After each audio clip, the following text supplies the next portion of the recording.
இன்றைக்கி வீடியோவில் டயபெட்டிக் உள்ளவங்க நீரிழிவு நோய்க்கான உணவு முறையை பற்றி தான். அதாவது காலையிலேயும் இது இல்லாட்டி நைட்டு 2 வேளைக்கும் ஏதாவது ஒரு வேளைக்கு நம்ம எடுத்துக்கிற அந்த ஃபுட்டை முறையை பற்றி தான் நம்ம பார்க்க போகிறோம்.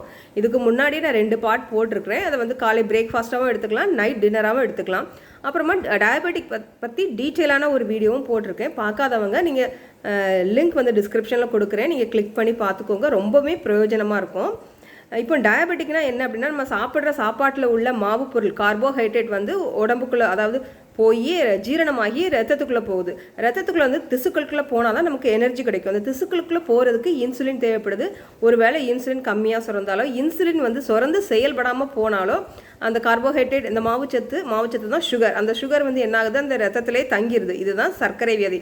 இந்த ரத்தம் வந்து நம்ம உறுப்புகளுக்கெல்லாம் போகும்போது, அதாவது பிளட்டு வெசல்ஸ் வழியாக, சின்ன சின்ன வெசல்ஸ் வழியாக போகும்போது பிளட்லேயே வந்து நிறைய நியூட்ரியன்ஸ் வந்து பேக் ஆகிருக்கு. அப்போ நம்ம அது வழியாக போகும்போது, அந்த ரத்தத்திலே அந்த சர்க்கரை போகும்போது சின்ன சின்ன ரத்த நாளங்கள் வழியாக போகும்போது உறுப்புகளை பாதிக்குது. முக்கியமாக கண், கிட்னி, இப்படி ஹார்ட், இப்படி எல்லா இடத்தையும் பாதிப்பு உண்டாக்குது. அதாவது அன்கண்ட்ரோலாக இருந்த டயபெட்டிஸ் வந்து அன்கண்ட்ரோலாக இருந்துச்சுன்னா இதுதான் டயபெட்டிஸ். ஸோ இதுலேருந்தே உங்களுக்கு புரியும், உணவுக்கும் டயபெட்டிஸ்க்கும் நிறைய தொடர்பு இருக்குது அப்படின்ட்டு. அதாவது அந்த மாவுச்சத்தை வந்து ஜீரணிக்க முடியாமை இதே புரியுது. அப்போ என்ன பண்ணணும், மேன்மேலும் நம்ம மாவுச்சத்தை வந்து எடுத்துக்கிட்டே இருந்தோம் அப்படின்னா அந்த டயபெட்டிஸ் க்யூர் ஆகும், குறையும், அதாவது கண்ட்ரோல் பண்ணும் அப்படிங்கிற வாய்ப்பே கிடையாது. அதனால் மாவுச்சத்தை கம்மி பண்ணிவிட்டு மற்ற புரதம், கொழுப்பு சத்தை அதிகரித்தாலே, புரதமும் கொழுப்பு சத்தமே அதிகரித்து மாவுச்சத்தை கம்மி பண்ணிட்டாலே நம்ம டயபெட்டிக் வந்து கண்ட்ரோலில் வந்துடும். இந்த வீடியோக்குள்ளே நான் காமிச்சிருக்கிறது எல்லாமே பேலியோ டயட்டோ கீட்டோ டயட்டோ. அதில் பேலியோ டயட், கீட்டோ டயட்டில் என்ன பண்ணுறாங்க அப்படின்னா, கார்போஹைட்ரேட்டை ஃபுல்லாகவுமே அவாய்ட் பண்ணிவிட்டு கொழுப்பு புரதமாக எடுக்க சொல்கிறாங்க. இப்போ நான் காமிச்சிருக்க டயட் வந்து பேலன்ஸ் டயட். அதில் வந்து கார்போஹைட்ரேட் கம்மியாக இருக்கும், ப்ரோட்டீன் வந்து கொழுப்பு சத்தம் அதிகமாக இருக்கும். இந்த டயட்டை நீங்கள் ஃபாலோ பண்ணுங்கள். கண்டிப்பாக உங்களோட சர்க்கரை வியாதி வந்து கட்டுக்குள்ளே வரும். இப்போ நான் காமிச்சிருக்கிற ரெசிபி, இதுக்கு முன்னாடி காமிச்ச ரெசிபி எல்லாம் நான் ஏனோ தானோ அப்படின்னு போல் ஒரு யூடியூப்லேருந்து எடுத்தோ, சர்க்கரை வியாதிக்கான உணவு அப்படின்ட்டு நான் எடுத்தோ போல் என்னோட சொந்த எக்ஸ்பீரியன்ஸில் தான் நான் போடுறேன். ஏன்னா நான் ஒரு டயபெட்டிக். நான் எப்படி, அதாவது என்னோடய ஃபுட் பிளான் எப்படி சேஞ்ச் பண்ணதுக்கு அப்புறம் தான் என்னோட டயபெட்டிஸ் வந்து கண்ட்ரோலுக்குள்ளே வந்துச்சு. அதை பற்றின ஒரு வீடியோ டீட்டெயிலாக நான் அப்புறமா போடுறேன் உங்களோட. அதனால் இப்போ யூடியூப்லலாம் நிறைய வந்து ஃபேக்கான வீடியோஸ் வரும். இது வந்து 5 நாள் குடித்தா சர்க்கரை வியாதி மாயமாக போகும், வெந்தயத்தை சாப்பிட்டா, கொய்யா இலையை சாப்பிட்டா சர்க்கரை வியாதி காணாமல் போகும் அப்படின்லாம் வருது. ஒரு வேளை எஃபெக்ட் இருக்கலாம், சின்ன சின்ன எஃபெக்ட் இருக்கலாம், ஆனால் அது மட்டுமே தீர்வு கிடையாது. டயட் பிளானை மாற்றிட்டு நீங்கள் அதையும் கூடவே சேர்த்து எடுத்துக்கலாம். அப்போ தான் ஒரு உண்மையான ஒரு முடிவு, அதாவது கண்ட்ரோல், உங்கள் டயபெட்டிஸ் வந்து கண்ட்ரோலில் வரும். இந்த டயட்டை நீங்கள் எடுக்கும்போது கண்டிப்பாக உங்கள் மெடிசினையும் நீங்கள் தொடர்ந்து எடுக்கணும். மெடிசனை எடுத்துகிட்டே இந்த டயட் பிளானை சேஞ்ச் பண்ணுங்கள். ஒருவேளை சுகர் லெவல் உங்களுக்கு கம்மியாகிட்டு வந்துன்னா உங்கள் உடம்பே அதை வெளிப்படுத்தும். உங்களுக்கே தெரியும், சுகர் லெவல் கம்மியாகும்போது தலைவலி வரும், அதுக்கப்புறம் கை கால் வந்து நடுக்கம் கொடுக்கும். இது வந்து ஒரு பெரிய சிம்டம்.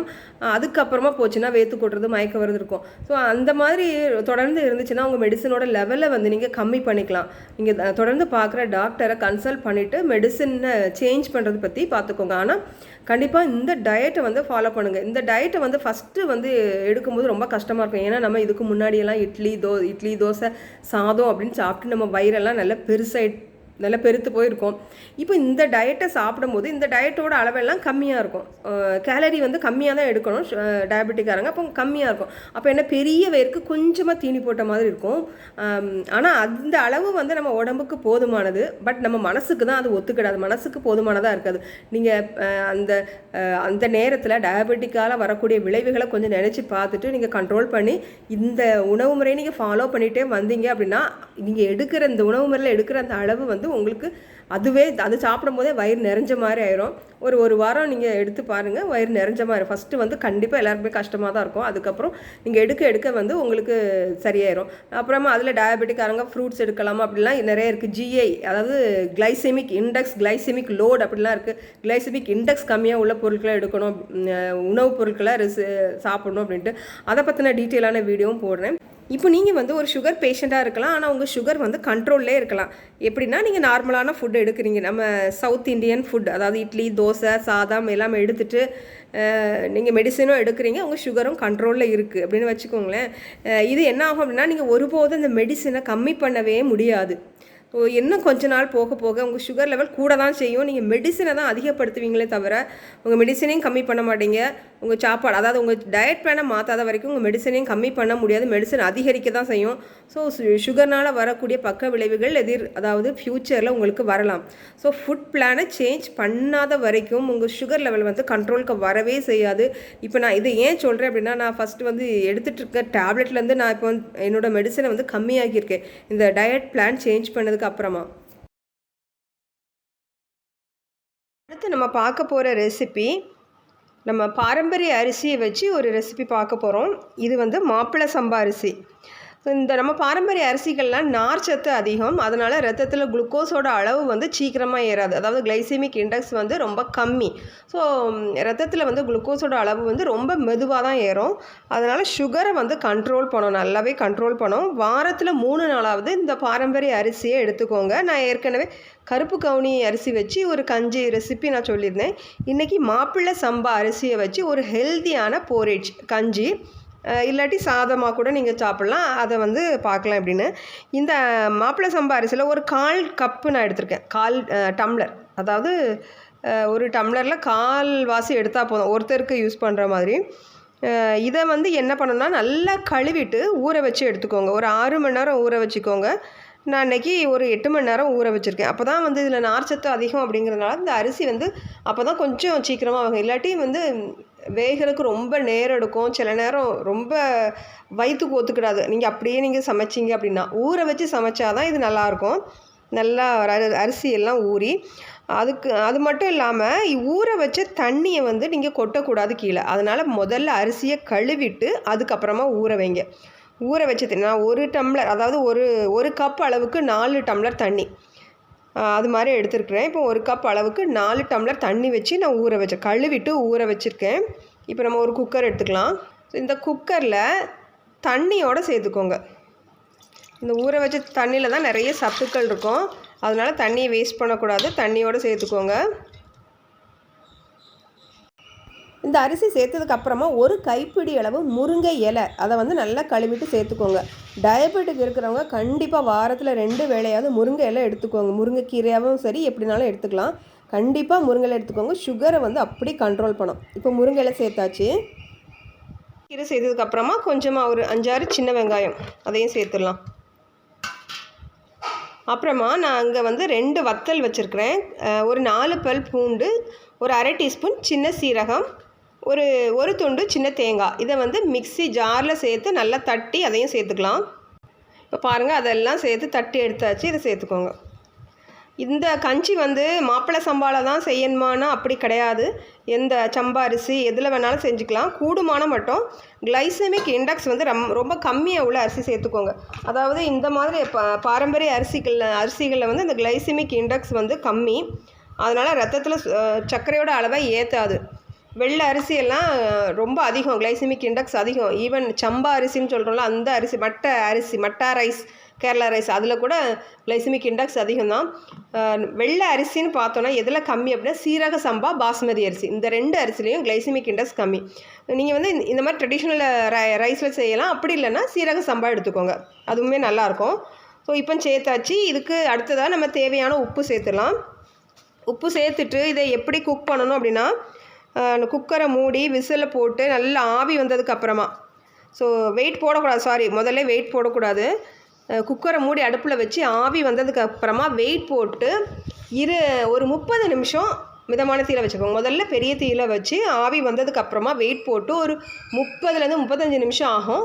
35 நிமிஷம் நீங்கள் மிதமான தீயில் வச்சு குக் பண்ணி அந்த ப்ரெஷரெல்லாம் ரிலீஸ் ஆனதுக்கப்புறம் எடுத்துக்கலாம். இப்போ வந்து நம்ம குக்கர் அடுப்பில் வச்சு சமைச்சிட்டு வந்துடலாம். இப்போது பாருங்கள், இந்த கஞ்சி வந்து ரெடி ஆகிட்டு, குக்கரில் ப்ரெஷரும் போயிட்டு,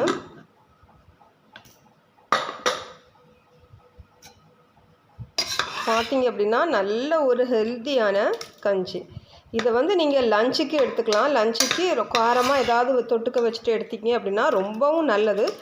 சுகர் வந்து இந்த மாதிரி வாரத்தில் ஒரு 2 நாள் நீங்கள் எடுத்திங்கன்னா, இது வந்து முருங்கை இலை போடாமல் வெறும் கஞ்சி, அதாவது அரிசி மட்டும் போட்டு கஞ்சி வச்சு குழம்பு கூட்டு அப்படி எதுவும் வச்சு சாப்பிட்டாலும் ரொம்பவே நல்லது. பாருங்கள், தண்ணி கம்மியாக வச்சு இந்த அரிசியை வந்து சாதமாக கூட நீங்கள் பொங்கிக்கலாம். முருங்கை இலை சேரும்போது நல்ல ஒரு சத்தும் கூட கிடைக்கும். இது மாதிரி ட்ரை பண்ணி பாருங்கள்.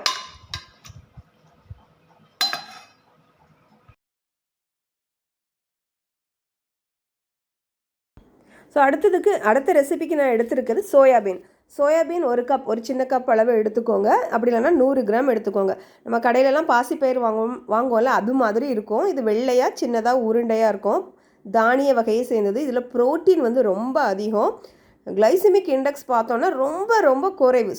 சூப்பரான ஒரு டயபெட்டிக் ஏற்ற ஒரு ஃபுட் அப்படின்னா சோயாபீன் இதை வச்சு ஒரு அடை பண்ண போகிறோம். இன்னும் ஞாபகம் வச்சுக்கோங்க, சோயாபீனில் ப்ரோட்டீன் வந்து ரொம்ப அதிகம். அதனால் நீங்கள் வந்து டெய்லிக்குமே இதை ஃபுட்டில் சேர்க்கக்கூடாது. வாரத்தில் ஒரு 2 நாள் சேர்த்துக்கோங்க. சோயாபீன் எவ்வளோக்கு நல்லதோ அதில் கொஞ்சம் தீமையும் இருக்குது அப்படின்னு சொல்கிறாங்க. அதனால் கொஞ்சமாக வந்து அதாவது லிமிட்டோடு சேர்த்துக்கோங்க. ஸோ வாரத்தில் 2 நாள் இதை சேர்த்துக்கலாம். ஸோ இந்த சோயாபீனை என்ன பண்ணலாம் அப்படின்னா, முந்தின நாள் நல்லா தண்ணியில் கழுவிட்டு ஊற போட்டு வச்சுக்கோங்க. பாருங்கள், இந்த சோயாபீனை முந்தின நாள் ஓவர் நைட் ஊறின சோயாபீன் இது எப்படி இருக்குது பாருங்கள். ஊறினதுக்கப்புறமா இது வந்து கொஞ்சம் நல்லா பெருசாயிரும். பாருங்கள், இது வந்து தோலெல்லாம் எடுக்க வேண்டாம். இந்த சோயாபீனை இப்போ என்ன பண்ண போகிறோம் அப்படின்னா, மிக்ஸி ஜாரில் சேர்த்துக்க போகிறோம். மிக்ஸி ஜாரில் சேர்த்து தோசை மாவு மாதிரி அரைச்சி எடுத்துக்கலாம். இப்போ அதை வந்து மிக்ஸி ஜாரில் சேர்த்துக்கலாம். கண்டிப்பாக வந்து இந்த சோயாபீன் ட்ரை பண்ணி பாருங்களேன். நான் இந்த சோயாபீன் அடையை வந்து சாப்பிட்டுட்டு அதுக்கப்புறமா சுகர் எனக்கு எப்படி இருக்குன்னு காமிக்கிறேன், இந்த சுகர் லெவல். இப்போ வந்து இதை சேர்த்துட்டு இதை வந்து நம்ம என்ன பண்ணலாம் அப்படின்னா, நல்லா வந்து கொஞ்சமாக தண்ணி சேர்த்து நல்லா இட்லி மாவு பக்குவத்துக்கு அரைச்சி எடுக்கலாம். ரொம்ப தண்ணியாகவும் இருக்கக்கூடாது, ரொம்ப கெட்டியாகவும் இருக்கக்கூடாது. நம்ம செய்ய போகிறது அடை. ஸோ அந்த கன்சிஸ்டன்சியில் அரைச்சி எடுத்துக்கலாம். பாருங்கள், இப்போ வந்து நம்ம அரைச்சி கொஞ்சமாக தண்ணி சேர்த்து கலந்து வச்சுக்கோங்க. இப்போ கலந்து வச்சாச்சு. அப்புறமா இதுக்கு வந்து கொஞ்சம் இது அப்படியே சாப்பிட்டோம் அப்படின்னா நல்லா இருக்காது ஊற்றுனா. அதாவது அரிசி சேர்க்கலாம். நம்ம கிளைசிமிக் இண்டெக்ஸ் அரிசியில் அதிகம். ஸோ அரிசி வந்து நான் சேர்க்கலை, வெறும் சோயாபீன் மட்டும் தான் சேர்த்துருக்கேன். இப்போ இந்த மாவு கூட கொஞ்சமாக உப்பு சேர்த்துடலாம். டேஸ்ட்டுக்காக உப்பு சேர்த்து கலக்கி வச்சுக்கோங்க. அடுத்ததாக கொஞ்சமாக பொருட்களை வந்து தாளித்து நம்ம இதில் சேர்க்க போகிறோம். அது என்னலான்னு பார்க்கலாம். ஒரு கடாய் அடுப்பில் வச்சு அதில் கொஞ்சமாக எண்ணெய் விட்டு கடுகு போட்டுக்கோங்க. கடுகு தெரிச்சதும் இதில் வந்து கொஞ்சமாக சின்ன சீரகம் போட்டு பொரிஞ்சதும் அப்புறமா ஒரு பெரிய வெங்காயத்தை பொடியாக வெட்டி வச்சுருக்கேன், அதையும் சேர்த்துடலாம். சேர்த்து வதக்கிக்கோங்க. இப்போ இது கூட 4-5 காஞ்ச மிளகாய் வத்தல், அதை சின்னதாக வெட்டி வச்சுக்கோங்க. அதை போட்டு வதக்கிக்கோங்க. அப்புறமா இது கூட கொஞ்சமாக கருவேப்பிலை சேர்த்து வதக்கிக்கோங்க. வதக்கிட்டு ஒரு 4 பல் பூண்டு, 4லேருந்து 5 பல் பூண்டு பொடியாக நறுக்கி வச்சுக்கோங்க. அதையும் சேர்த்துடலாம்.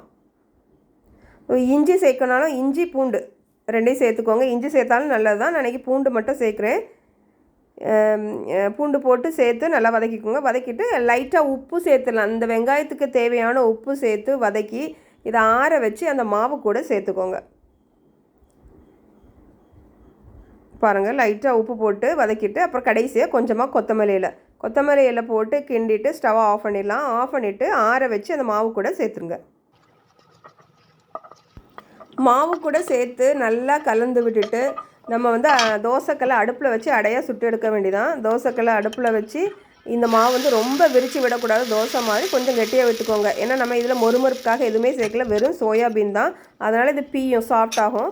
அதனால் கொஞ்சமாக சின்னதாக விரித்து விட்டுட்டு சுற்றியும் எண்ணெய் விட்டுட்டு நல்லா கொஞ்சம் நல்லா வேக விடுங்க. ஏன்னா பச்சை மாவு நல்லா வேக விட்டு திருப்பி போட்டு எடுத்தோம் அப்படின்னா சூப்பரான ஒரு பிரேக்ஃபாஸ்ட். ஒரு நாளைக்கு பிரேக்ஃபாஸ்ட் நீங்கள் 2 எடுத்துக்கலாம், 2 அடை எடுத்துக்கோங்க.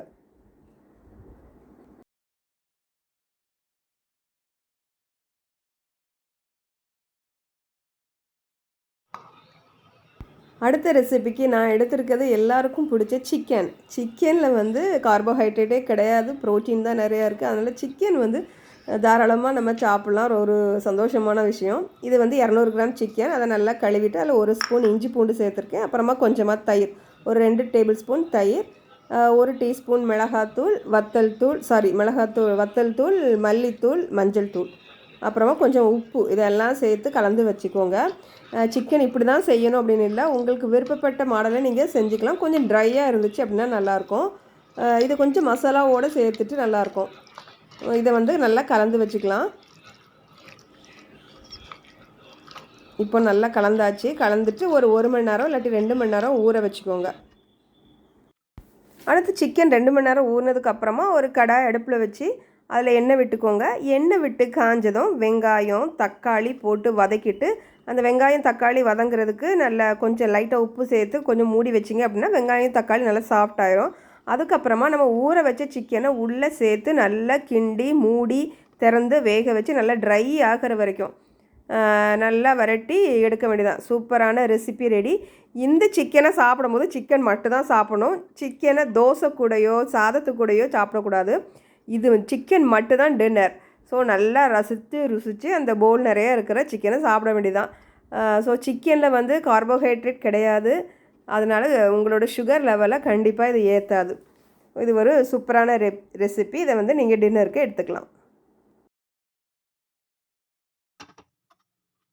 அடுத்ததாக பார்க்க போகிற ரெசிபி வந்து காளானை வச்சு செய்ய போகிறோம். காளானில் வந்து கார்போஹைட்ரேட் இல்லை, கேலரி ரொம்ப கம்மி. இதை வந்து பிரேக்ஃபாஸ்ட் போல் நீங்கள் டின்னருக்கு எடுத்துக்கோங்க. டின்னர் லைட்டாக இருக்கணும். அதுக்காக இப்போ ஒரு கடாய் அடுப்பில் வச்சு அதில் 1 டேபிள் ஸ்பூன் பட்டர் விட்டுட்டு, அதுக்கப்புறமா நான் பொடியை வெட்டின வெங்காயம் போட்டிருக்கேன். வெங்காயம் போட்டு வதக்கிட்டு பச்சை மிளகாய் போட்டிருக்கேன். பச்சை மிளகாய் போட்டு ரெண்டும் சேர்ந்து வதங்கினதுக்கப்புறமா காளான் நல்லா க்ளீன் பண்ணிவிட்டு பெருசாகவே வெட்டி வச்சுக்கோங்க. சின்னதாக இருந்தால் வெட்டவே வேண்டாம், முழுசாக போடலாம். பெருசாக இருந்தால் பாதியாக வெட்டிக்கோங்க. இதை போட்டு வதக்கிட்டு இருக்கும்போதே ஒரு பெரிய பூண்டை எடுத்து பொடி பொடியாக நல்லா வெட்டி வச்சுக்கோங்க. அப்படி இல்லைன்னா நல்லா மேஷ் பண்ணி வச்ச பூண்டு அதையும் சேர்த்துக்கோங்க. இதுதான் இதுக்கு ஃப்ளேவர் கொடுக்கும். ஸோ பூண்டு போட்டு வதக்கிட்டே இருக்கும்போது இதை வந்து மூடி குக் பண்ணக்கூடாது. மூடி குக் பண்ணிங்க அப்படின்னா தண்ணி ரொம்ப விடும். அதனால் மூடி குக் பண்ணாமல் திறந்து வச்சே குக் பண்ணுங்கள். அப்புறமா கொஞ்சமாக பெப்பர் தூள், கொஞ்சமாக 1/4 டீஸ்பூன் வத்தல் தூள், கொஞ்சம் உப்பு இதெல்லாம் போட்டு நல்லா கிண்டி அந்த தண்ணி நம்ம இறக்கிற வேண்டியதான். கடைசியாக கொஞ்சமாக மல்லி இலை போட்டு இறக்கி ஒரு பவுலில் வச்சு நல்லா திருப்தியாக நைட்டு சாப்பிட்டுட்டு தூங்க வேண்டியதான். இதுதான் சூப்பரான ஒரு டின்னர். அடுத்ததான் நம்ம டின்னருக்கோ பிரேக்ஃபாஸ்ட்க்கோ நான் எடுத்துருக்கிறது என்னென்னா பழங்கள். அதாவது கலவை பழங்கள்னு சொல்லலாம். அதாவது என்னெல்லாம் எடுத்திருக்கேன் அப்படின்னா மாதுளம்பழம் கொஞ்சம், ஆப்பிள் கொஞ்சம், சின்ன துண்டு அன்னாச்சி 2, அப்புறமா வாழைப்பழம் பாதி எடுத்திருக்கேன். அப்புறமா ஒரு கேரட் எடுத்திருக்கேன். பழங்கள் எடுக்கலாமா அப்படின்னு சுகர் பேஷண்ட் சந்தேகம் வரும். இங்கே எடுக்கலாம், ஆனால் பழங்கள் மட்டும்தான் எடுக்கணும். இது கூட இட்லியோ தோசையோ சேர்த்து எடுக்கக்கூடாது. இது பிரேக்ஃபாஸ்ட்டாக இல்லாட்டி டின்னராக எடுத்துக்கலாம். இந்த ரெசிபி எடுத்ததுக்கு அப்புறமா நான் 2 மணி நேரம் கழித்து என்னோடய சுகர் லெவலை நான் காமிக்கிறேன். ஆனால் இதெல்லாம் நான் மெடிசனோடு தான் நான் எடுத்துருக்கேன். மெடிசனோடு தான் நான் இதெல்லாம் சாப்பிட்றது. இப்படி நீங்கள் தொடர்ந்து சாப்பிடும்போது உங்கள் சுகர் லெவல் வந்து கண்ட்ரோலில் வரும்.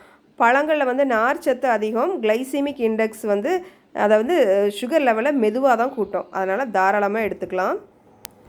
இப்போ வந்து அந்த பழங்கள் சாப்பிட்டு 2 மணி நேரத்துக்கு அப்புறமா என்னோடய சுகர் லெவலை வந்து பார்க்கலாம். இந்த பழங்கள் சாப்பிட்றது, அதாவது இந்த டயட் பிளானை மாற்றினதுக்கப்புறம், அதாவது நான் மெடிசின் எடுத்துகிட்டே தான் இந்த டயட் பிளானை மாற்றிட்டுருக்கேன். ஆனால் இந்த டயட் பிளான் மாற்றினதுக்கப்புறமா என்னோடய மெடிசின் அளவு வந்து கம்மியாயிருக்கு. ஆனால் முழுவதுமே என்னோடய மெடிசனை ஸ்டாப் பண்ணிவிட்டு இந்த ஃபுட்டை வந்து சேஞ்ச் பண்ணலை. நான் வந்து பாதி அளவு ஆக்கியிருக்கேன். இன்னும் போக போக இந்த டயபெட்டிக்கை வந்து ரிவர்சிபிள் ஆக்கணும் அப்படின்ட்டு ஒரு நோக்கத்தில் தான் நான் ட்ரை பண்ணிகிட்ருக்கேன். பார்க்கலாம், நான் அப்டேட் பண்ணுறேன்.